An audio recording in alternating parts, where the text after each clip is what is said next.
এই খুনের আসামিকে শনাক্ত করা হয়েছে আগামীকাল রাত 1টা কি 2টার সময়। তার এই খুনের অপরাধীকে র্যাব 4 গ্রেপ্তার করেন সিরাজগঞ্জ থেকে। বিস্তারিত দেখতে থাকুন।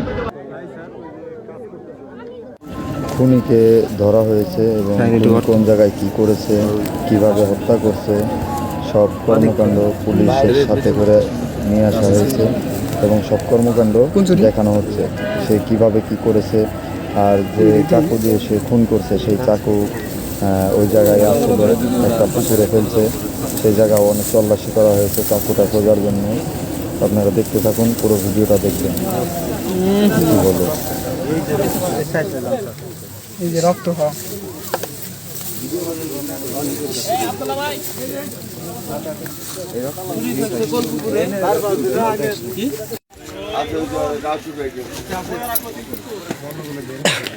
দোকানে গেছে, দোকানে গেছে স্যার, দোকানে গেছে, দোকানে গেলে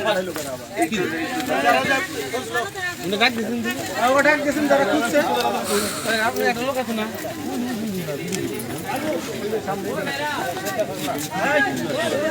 ঠান্ডা লাগছে।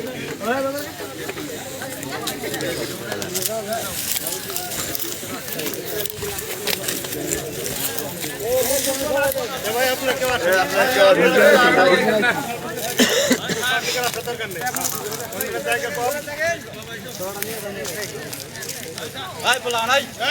তোমরা